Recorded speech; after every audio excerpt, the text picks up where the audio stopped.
आज के अपने इस अंक में हम हनुमान जी की साधना से संबंधित एक विशेष प्रयोग बताने जा रहे हैं। आप यह ध्यान दीजिए कि हनुमान की प्रार्थना, पूजा, आराधना, उपासना और साधना में पांचों में बहुत बड़ा अंतर है।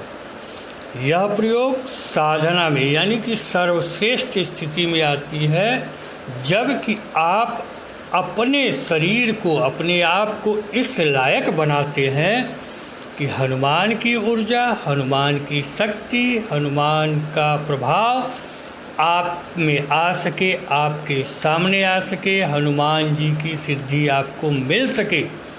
साधना यह नहीं होती कि आप किसी शक्ति को साध रहे हैं, आप हनुमान को साध रहे हैं। साधना यह होती कि आप अपने आप को ऐसा बनाते हैं कि हनुमान की ऊर्जा आप में आ सके, आपको उसकी सिद्धि मिल सके। यह प्रयोग साधना में आता है और बेहद तीव्र प्रयोग है, अतः सामान्य पूजा के रूप में इसको न लिया जाए। यदि आप हनुमान की शक्ति वास्तव में चाहते हैं तब इस प्रयोग को करें। हनुमान की अवधारणा या उत्पत्ति त्रेता में भगवान राम के समय में मानी जाती है और इन्हें परम सात्विक देवता माना जाता है। इन्हें अजर अमर माना जाता है, जिनकी कभी मृत्यु नहीं हुई। इन्हें त्रेता में भगवान राम के साथ भी पाया गया है और द्वापर में कृष्ण के समय में भी इन्हें पाया गया है। महाभारत के समय में भी इनकी स्थिति रही है और यह भीम आदि को भी मार्गदर्शन करते हुए पाए गए हैं। अर्थात यह चिरंजीवी है और हमेशा इनकी ऊर्जा पृथ्वी पर व्याप्त रहती है। इन्हें सामान्यतया वैदिक देवताओं में सम्मिलित किया जाता है, यद्यपि इन्हें रुद्रावतार भी माना जाता है और शिव से संबद्ध भी माना जाता है। हनुमान जी की साधना से बल, धैर्य, पराक्रम की प्राप्ति होती है, शत्रुओं का शमन होता है, संकटों से मुक्ति मिलती है, कार्य सिद्धि होती है और मनोकामना सिद्धि और रोग नाश होता है। हनुमान की साधना सात्विक और तांत्रिक दोनों तरीकों से होती है।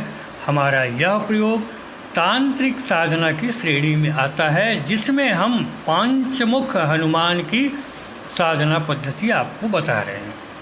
सामग्रियां इसमें लगती हैं: लाल वस्त्र, लाल ऊनी आसन, लाल सिंदूर, लाल पुष्प, लाल लड्डू और लाल ही पूजन सामग्री।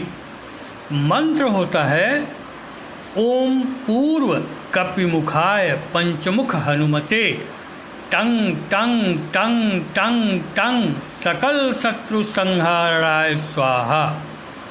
विधि इस प्रकार होगी: संध्या से पूर्व ही 9 हाथ लंबा और 9 हाथ चौड़ा जमीन साफ करके एकांत स्थान में उसे गोबर, मिट्टी के मिश्रण से लीप पोत कर साफ कर लें।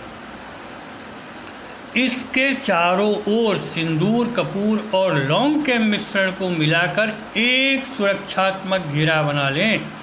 इस जमीन के ईशान कोण में 3 हाथ लंबा और 3 हाथ चौड़ी जमीन पर अपना स्थान स्थापित करें। आसन बिछाएं, जिसके ईशान में 1.25 हाथ की पीठिका बनाकर उस पर मूर्ति या चित्र स्थापित होगा। यह स्थान एकांत हो। यदि आपको एकांत बाहर स्थान नहीं मिल रहा तो आप घर में साधना कर रहे हैं तो 15 फुट लंबे चौड़े कमरे में ईशान में स्थान बनाएं। कमरे में हवा और प्राकृतिक प्रकाश की समुचित सुविधा होनी चाहिए। अब भूमि के चारों ओर सुरक्षा घेरे पर जौ के आटे या लाल सिंदूर, तुलसी जल को मंत्र पढ़ते हुए छिड़के। ईशान कोण में नैऋत्य की ओर मुख किए हनुमान जी की पंचमुखी प्रतिमा स्थापित करनी चाहिए। प्रतिमा उपलब्ध न हो तो चित्र लगा सकते हैं।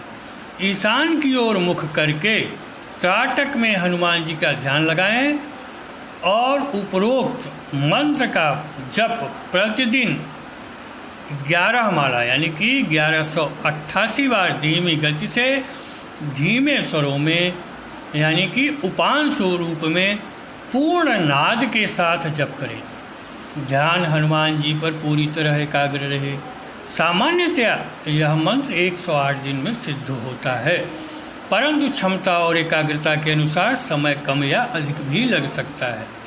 जब त्राटक में ध्यान लगाते ही हनुमान जी का तेजोमय सजीव प्रत्यक्षीकरण होने लगे तब इस मंत्र को सिद्ध समझना चाहिए, किंतु इसके बाद भी अभ्यास करते रहना चाहिए।